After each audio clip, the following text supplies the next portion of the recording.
Hello, friends. There are lots for us to learn as fathers in parenting. I've been with these kids now for some hours, and I find out that it's not really easy to curtail these children, especially when we as father. But these are some of the things our wives are doing freely, easily, as if they are not doing anything on daily basis.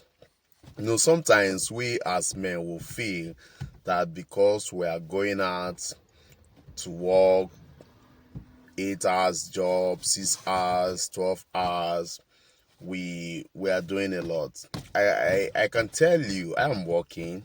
I can tell you we are really not doing a lot. Let's look at it critically from the angle of these children. You can hear their background from the car. They've been with me all through the day. It's not very funny, but I've signed for this job, so I'll have to be able to do it well. It is important for sometimes we as men to appreciate our wife. Take a day off, take 2 days off. Allow your wife to go out. Let her feel that liberty of freedom, and you take the position of the chores, domestic chores. Do everything. I'm telling you, you will run. You will not be able to accomplish it for 2 days because it's difficult. It's difficult, honestly. You see, we should be appreciating them. Don't feel okay because you are an African man or a traditional man, women have to be doing all these things. No, gone are those days. We're out to be doing everything together now.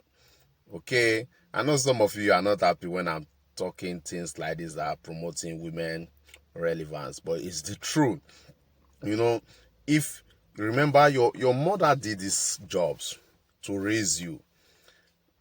Sometimes we are not appreciating them. That's why you fail to appreciate your wife when she's doing similar job for your children. So I want to encourage every one of you to realize that these women are doing great job at home while we are working, wherever we are working. They are doing great job. If you doubt me, stay at home for some days, just a day with the kids, especially when you are having little ones within the age of 4, 5, 6, even from the age of 12 sometimes down. Sometimes they all behave the same. They all behave alike. So I really want to thank you for your time, and we should appreciate our moms. We should appreciate our wife more for doing good job in raising our kids. Remember, when the children are successful tomorrow, kudos will be given to us as a father, even when we have not done anything. Instead, the accolades, the blessings should be given to the mother more, because they are doing great job for us. Shalom.